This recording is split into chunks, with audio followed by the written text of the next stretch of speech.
Hello, English 2 students. I hope day one of EOC testing went well.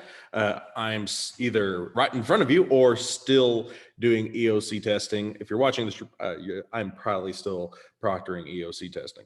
Regardless, I'm just here to talk to you about the writing portion that you will be taking tomorrow on Wednesday. Basically, you log in the exact same way. There'll just be a slightly different number that you will use to access the writing portion, or if memory serves me correct, you'll have the option, the performance event, or the writing portion that you'll select.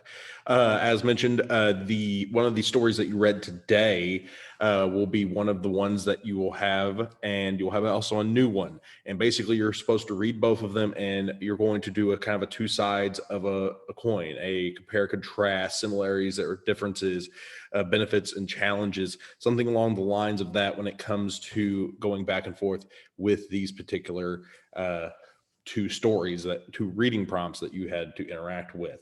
It's a very simple way that you can attack this particular prompt. You use the stereotypical old-fashioned 5-paragraph essay. I know they're not the most fun thing to write in the world, but they're effective for this specific assignment. So what I'm going to do is I'm going to kind of walk you through the sample one that the state of Missouri provides us. It's not going to be the one that you get. In fact, there'll be 4 different ones that they'll cycle through with y'all. Everybody will be taking a different one, so I really can't pinpoint exactly how to do it, but I can show you the format of how to tackle this particular prompt. And so that's what we're going to do. So I'm going to share my screen, and it would help if I actually had that document up. There we go. Now I'm going to share my screen so you can see this. All right, so the writing prompt always will start off something along the lines of this. You'll have 2 things that they'll have you read. One will be the one that you read before, which you can see from the sample materials as connecting the country, the interstate highway system. And the other one will be the new one, a newer piece that you have not read yet. And the newer one will traditionally be a little bit shorter. And this one is a speech from Elaine Chao, our former Secretary of Transportation. Pete Buttigieg is our current Secretary of Transportation. Coincidentally, that woman is Mitch McConnell's wife. That has nothing to do with what we're doing. So the prompt is, you have read 2 passages discussing the U.S. highway system and other forms of transportation. Write an essay in which you compare the challenges and benefits involved in the creation of the national highway system to the challenges and benefits discussed in Secretary Chao's speech, especially those related to advancing technology and the needs of the public. Incorporate materials from both passages in your essay, citing sources, either formally or informally. Your essay should be blended writing, argumentative, expository, and or narrative. So real fast, this last sentence here, I'm going to put it to bed for you right now. The last sentence right there is jargon. If you are doing argumentative writing, you are going to have to use some expository writing. If you're using so that's your blend right there. You don't have, if you want to include some narrative aspects, you can, more power to you, but don't let this last sentence freak you out like I can't do this. Automatically, if you're doing argumentative writing, you have to use some exposition, some expository writing. So that last sentence is just there to scare you. You're already doing blended writing. We've already trained blended writing, but you're right, is blended writing. Don't worry about that. Next thing is the sources. It says that you can cite sources informally. So you don't have to actually have the formal in-text citations and whatnot for this particular piece. So that's another benefit. If you want to include that, if you feel comfortable after you've trained with that, go ahead and do it. But you don't have to. Don't let that freak you out, and don't let that worry you. So we'll break down the rest of it here in a second. So whenever you do a 5-paragraph essay, the best way to tackle a 5-paragraph essay is through the good old-fashioned Foursquare. Now, whenever you come in there tomorrow, we will have blank sheets of paper that I can give you for pre-writing, because you are allowed to use information for pre-writing. You also will have a thesaurus and a dictionary that you'll have access to. And on that blank sheet of paper, what I recommend doing is drawing a box in the center and 4 lines coming off to the sides. That is your Foursquare pre-writing. This particular type of pre-writing is meant for a 5-paragraph essay. And what standardized tests want is this type of writing. It does not exist anywhere else in formal writing. It does not exist anywhere else in actual real world writing. It's just standardized tests use 5-paragraph essays, and this is the best way to possibly tackle it. So let's dive back into the prompt now that you have this, your pre-writing thing ready. So if we dive back into the prompt, as you can, once I hit share, there we go. We first need to identify an idea. Now we have kind of two ideas. We have transportation, and then we have advancing technology and the needs of the public. So those are kind of the two ideas that we could work with. Transportation is kind of the bigger overall idea. So what we'll do is here in the center box, we'll put transportation. So here in the center box, we will put transportation, as you can see as I switch it over to this. How would you start the essay then? Start off just talking about transportation in general. Transportation is how we get around in day-to-day life. No matter if it is you hopping in your car and driving to school or work, or you jumping on the subway, or you riding a bike, everybody uses transportation.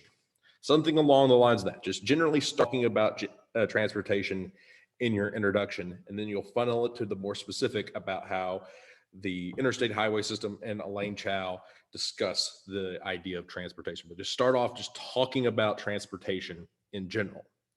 Next thing you're going to do is, as I said, there's kind of a yin and yang. There's going to be two sides to this, and they're talking about the benefits and the drawbacks, the challenges and the benefits, of each of these. So they give you the national highway system. So national highway system. And then they also give you Secretary Chao's comments. Secretary Chao. All right. So in one of my boxes, I have the national highway system. The other one, I have Secretary Chao. For this specific one, I would probably have it be like this, where I have one paragraph where I talk nothing about, I'll only talk about the national highway system, another paragraph where I talk about Secretary Chao, and the final body paragraph would be talking about the advances in technology and the needs of the public. So advancing tech and needs of public. If I just focus on advancing tech in that third body paragraph, because needs of public would be a good conclusion that we'll talk about.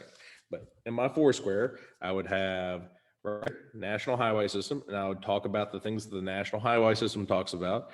Secretary Chao, I'd talk about the things that Secretary Chao would talk about. And then in this one, I would have advancing technology, and I'd write about the things that advance and talk, how both of them kind of talk about advancing technology. All right. Another way you could go about this, similar to the one we did whenever it was the foundation builders and Ben Clark, is you could do the benefits. So you could start off and have a body paragraph just dedicated to the benefits, and you can have a body paragraph dedicated to the challenge about how National Highway System and Secretary Chao talk benefits, and then the second body paragraph, how National Highway System and Secretary Chao talk about the challenges. Those would also work. Now let's talk about your conclusion, and why I said the public need is the thing for the conclusion. Your conclusion is going to essentially be, why is this important? Why do people need to get to care about this idea? Why do people need to care about transportation? Why is it a worthwhile thing to be discussed? Show why this topic is important to the world in general.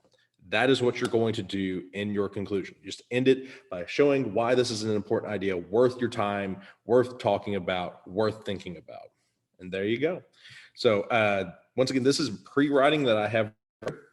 This is to kind of help where your essay will go. Once you have this done, then you actually can start drafting your essay, writing your essay, and going from there. So the different steps that I would do, once again, your introduction, so your beginning, you identify the idea, the central topic that they're asking you to write about, and you just start talking about it in general. So you start talking about it in general. We identified it as transportation for this one. We start talking about transportation in general. Then we get more specific and say how these two articles explore transportation.